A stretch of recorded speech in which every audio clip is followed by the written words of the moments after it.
Within the annals of army records, one question often bubbles up. Why did Germany, a beacon of technological advancement, shrink back from equipping their tanks with diesel engines? This enigmatic preference has confused historians and Navy fans alike, sparking a quest for solutions. The T-34 Enigma Soviet Diesel Energy. The arrival of the T-34 medium tank in 1940 brought a paradigm shift in armored battle, embodying a mix of armor firepower and mobility that turned into unrivaled on the time central to its design, became the choice by means of the Soviet Union to equip it with a diesel engine, a desire that not only set it aside from its contemporaries, but additionally imbued it with capabilities that perplexed and outmatched German strategists and tank crews. The Soviet selection to embrace diesel era for the T-34 turned into rooted in a strategic imaginative and prescient that prioritized operational range, durability, and survivability at the battlefield. Diesel fuel, with its decreased volatility compared to gasoline, significantly reduced the threat of hearth, a vital gain in fight, where the penetration of the tank's armor through enemy hearth may want to easily ignite gas shops. This function alone made the T-34 a daunting adversary, as German tankers determined their number one benefit of firepower, rather mitigated by means of the T-34's resilience to catching fireplace. Moreover, diesel engines presented advanced gas performance in comparison to their fuel opposite numbers. This efficiency translated into longer operational levels, allowing Soviet tanks to behavior extended operations without the common resupply stops that hampered gas-powered tanks in the giant expanses of the Eastern Front, wherein deliver lines had been stretched skinny. The T-34's capacity to perform longer on an unmarried gas load provided Soviet forces with a strategic mobility advantage, permitting deep penetrations into enemy territory and encirclement maneuvers that had been essential to the Crimson Navy's counteroffensive techniques. The choice of diesel additionally reflected the Soviet Union's broader logistical and strategic considerations. Diesel gasoline was extra without problems to be had inside the Soviet Union, derived from abundant domestic oil sources, while gas materials have been extra restrained and regularly required for other army and civilian makes. Use of this logistical aspect, while combined with the diesel engine's robustness and decreased maintenance requirements in harsh conditions, made the T-34 a really perfect weapon. Plant became no longer without its demanding situations. However, early models of the tank were plagued with the aid of reliability problems stemming from each the engine itself and the tank's drivetrain. The Soviet business base, at the same time as capable of generating the T-34 in massive numbers to begin with, struggled with nice control, main diversions in performance and reliability amongst units, although those problems were aggressively addressed through design improvements and upgrades, enhancing the T-34's operational effectiveness as the struggle improved. German army strategists have been to begin with stuck off guard through the T-34, with its combination of sloped armor, firepower, and mobility powered via diesel engines. The German Panzer III and Ivoy tanks prepared with gasoline engines have been inferior in phrases of armor safety and armament. The T-34's appearance at the battlefield forced a fast reassessment of German tank designs, leading to the improvement of the Panther and Tiger tanks. But those new German designs continued to use gas engines regardless of their acknowledged vulnerabilities. The persistence of fuel engines in German tanks may be attributed to several factors consisting of current manufacturing talents, doctrinal inertia, and the perceived advantages of fuel in terms of strength output and acceleration. But the T-34's success at the battlefield underscored the restrictions of this approach, highlighting the trade-offs among firepower and survivability that described tank design. The T-34's effect extended beyond the tactical engagements of global warfare II, influencing published struggle tank design and doctrine. The advantages of diesel energy have been more and more diagnosed main to its adoption in the majority of main battle tanks. Developed all through the bloodless battle, the T-34S, legacy powered by means of its diesel engine, hence reshaped the landscape of armored conflict setting requirements for tank design that emphasized a balanced method to mobility protection and firepower, German engineering pride, and the Rudolf Diesel legacy. Germany's engineering prowess is a properly documented facet of its national identity, with a history replete with improvements that have fashioned the modern-day world. Among those, the discovery of the diesel engine via Rudolf Diesel in 1897 stands as a testament to German ingenuity and its potential for revolutionizing industries. Yet in the annals of world conflict too, a confusing question emerges: why did Germany, the birthplace of the diesel engine, refrain from making use of this superior era in their tanks? Specifically when faced with the undeniable benefits it presented on the battlefield. Rudolf Diesel's invention, changed into born out of a desire to enhance the efficiency of the internal combustion engines of his time. Diesel engines with their higher compression ratio provided greater efficiency and gasoline economic system than their gas counterparts. Moreover, diesel gas's decreased volatility made engines, the usage of it, less prone to explosions, a big advantage in the context of armored war. No matter these benefits and Germany's rich culture of engineering innovation, the Vermont's armored divisions predominantly fielded tanks powered with the aid of gas engines at some point of the struggle. Several factors make contributions to this obvious contradiction between German engineering pride and its wartime practices. First off, the German army industrial complex become closely invested in fuel engine era by the time International Warfare II started. The infrastructure deliver chains and technical know-how have been all geared toward gasoline, making a transfer to diesel engines a daunting logistical venture.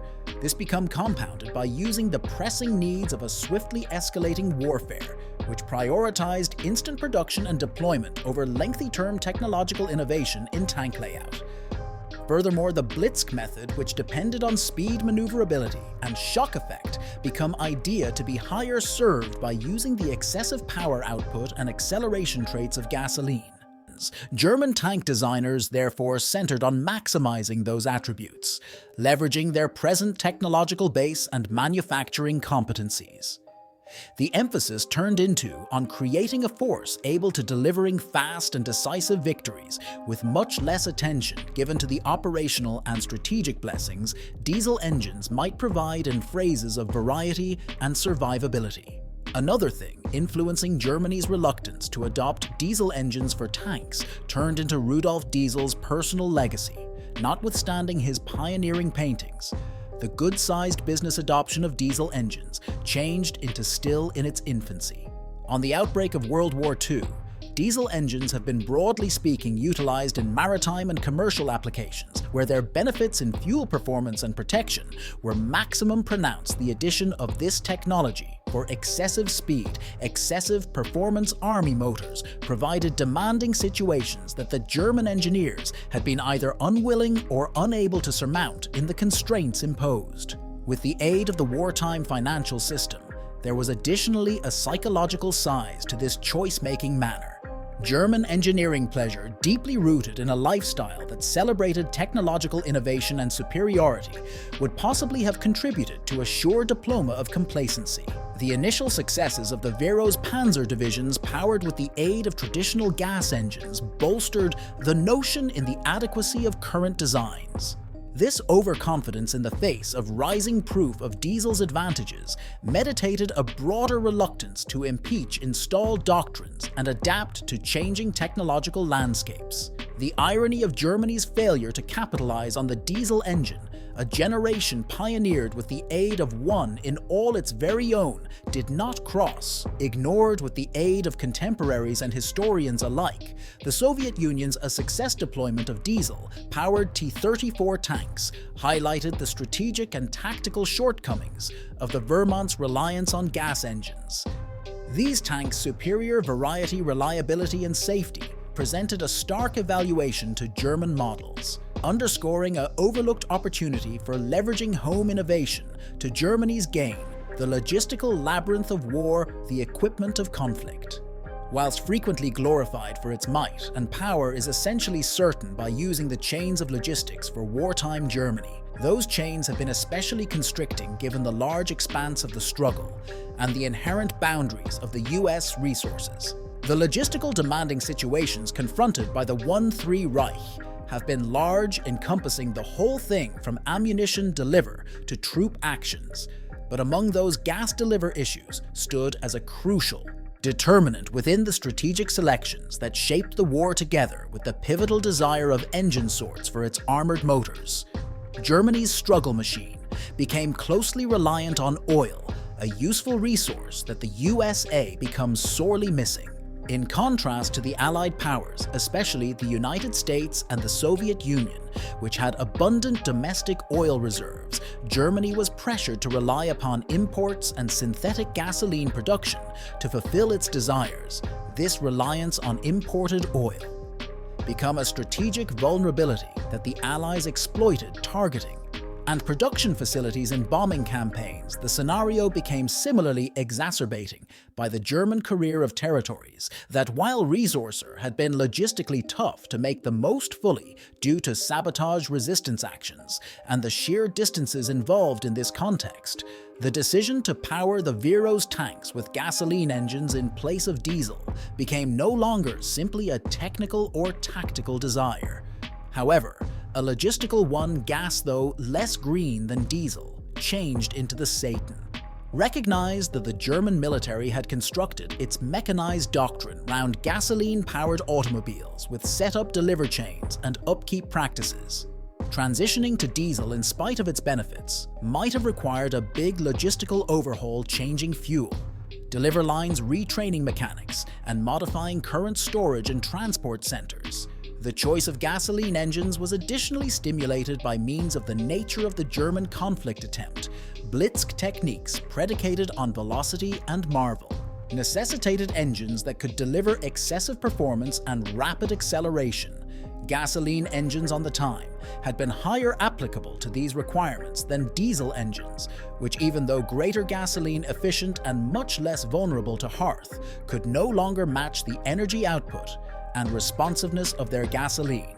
Opposite numbers, however, this preference for gas engines got here at a cost. The gas's volatility and the engine's higher consumption prices supposed that the German Navy's operational range was inherently constrained because the war dragged on and that the front strains prolonged. These limitations have become more and more elaborate. The logistics of gasoline supply became a frightening puzzle, with the Navy's advances often curtailed not by enemy movement, but with the aid of the sheer lack of ability to preserve its tanks and automobiles, fueled the Allied strategic bombing marketing campaign, focused the German synthetic fuel industry with devastating effectiveness. By 1944, the manufacturing of synthetic fuels, an essential lifeline for the German conflict effort, were considerably disrupted. This no longer most effective hampered the capacity to preserve operations at the eastern and western fronts, but also underscored the strategic folly of relying on a gas-extensive gasoline-powered armored pressure. Furthermore, the logistical difficulties had been compounded by way of the German excessive command's underestimation of the battle's length and the monetary blockade imposed through the Allies. The blockade significantly restricted entry to oil from Romania, considered one of Germany's essential assets, and other occupied territories. The belief that the struggle would be short-lived caused a failure to properly put together for a prolonged struggle in which the logistical sustainability of the defense force would be tested to its limits. The Panzer coronary heart gasoline, as opposed to diesel within the good-sized theater of Global Warfare II tanks, stood as the pinnacles of ground battle, and at the heart of those steel beasts lay their engines, gas or diesel every, with its awesome blessings and dangers. The choice among those types of engines changed into not merely technical, however strategic, influencing the operational capabilities, reliability, and normal effectiveness of the armored gadgets. This bankruptcy delves into the assessment of fuel and diesel engines, focusing mainly on their software in German tanks, and explores how those selections affect the broader dynamics of tank conflict fuel engines acknowledged for their excessive electricity. Output and acceleration had been the spine of the German panzer divisions. Those engines allowed tanks to attain rapid bursts of velocity, essential for the Blitzk techniques that described early German successes. The high-revving nature of fuel engines facilitated fast maneuvers on the battlefield, enabling tanks to make the most breaches in enemy traces and encircle opposing forces. Please hit the like and subscribe button for more videos like these.